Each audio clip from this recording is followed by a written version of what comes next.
Hi, I'm Linz. Welcome to Becoming Everwell, a channel where we talk about the ongoing journey of becoming. In today's Life Learning episode for Midlife You, we are talking about when the story gets told. I make sense of life by writing about real everyday stuff that makes us who we are. Some of these snapshots are fun, some are more serious. Maybe they'll open up something in you too. Let's grow. For the past few weeks, as the evenings have wound down and as various family members have retired to their bedtime routines, my 14-year-old daughter asks me with a hushed giddiness if we can watch an episode of our show. Nothing at the moment delights me more, mostly because no one gave me the heads up that I'd relish this new stage of parenthood where my daughter's maturity enables us to watch, discuss, and dissect human relationships through the kinds of dramatic TV shows that I love consuming. We're a season deep into watching This Is Us together.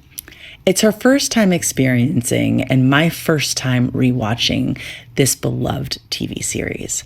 In case you're unfamiliar with the show This Is Us, which would be a total travesty, and I encourage you to watch it immediately when you have the moment, This Is Us delves deeply into the dynamic of the Pearson family over the span of generations. Each episode artfully weaves an emotional journey by guiding the viewer through their timeline in a non-linear route. Memories and history find their way into present-day narratives, and the show beautifully captures the natural way a mind bounces around in time based on circumstantial shifts. Like how you might be in the grocery store, caught up in the invisible weight of your to-do list and meal planning, and you pass a box of Golden Grams, a yellow visual that suddenly transports your mind back to being in third grade and sitting at your family's breakfast table with your dear old Grandpa Jack, who's visiting for the holidays. And then you remember how your grandpa would sit for hours on the family room couch reading his thick book while Dusty, your big hug of a childhood dog, positions her heavy head onto his lap, relishing his arm's welcoming nook. Then Pal, you're back at Stop and Shop deciding between elbow pasta or ziti.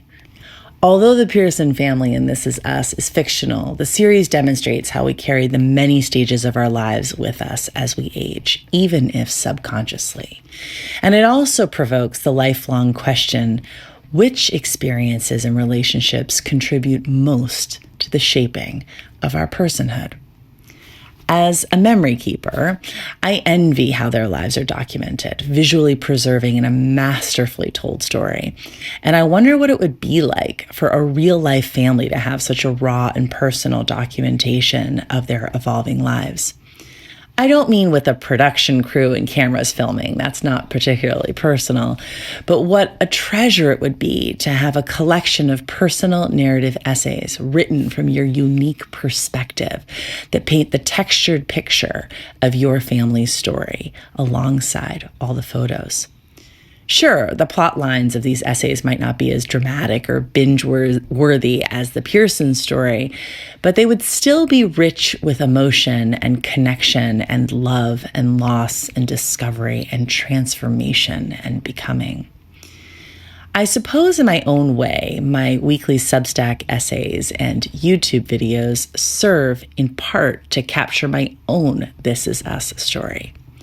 Parenthood is my primary muse as a writer, and the life learning that I document and publish often tells pieces of our story.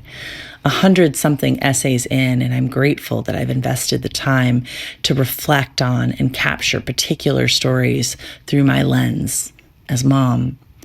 Because as I reread my written words, I'm aware that I wouldn't be able to authentically reconstruct some of these stories now. A mind can't hold on to all the details of an experience, which is actually a good thing in the grand scope of our well-being.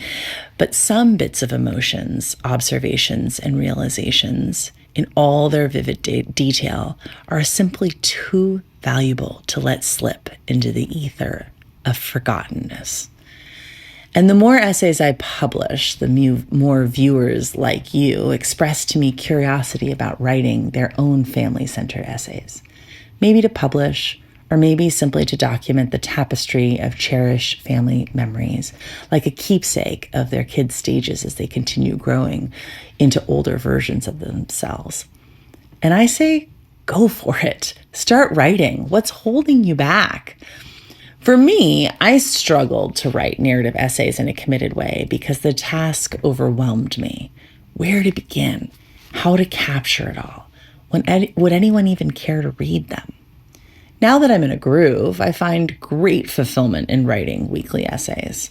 I enjoy living my days through the lens of storytelling, always on the lookout for a worthwhile new learning or self-discovery.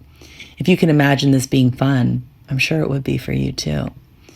There's obviously no deadline to capture one's stories and feelings of today, but I'd argue that an urgency exists because life is a conveyor belt. This moment, right now, is already behind us. We're never getting it back. If you want to capture the realities of this part of your family's life, now is the time to write it down. Maybe documenting your stories is natural for you. Maybe you've never even tried it. But if you're curious about what might happen if you were to write and could also use some motivation and accountability, I tried out something at the new year. And if you become a paid subscriber of my Substack, you can actually experience it too. For 2 weeks in January, I offered exclusive backstage access to my essay writing and idea generating process, how I set and keep personal deadlines, and how I make writing fun for myself. I offered prompts, guidance, and tips so that you can begin a memory keeping experience practice of your own.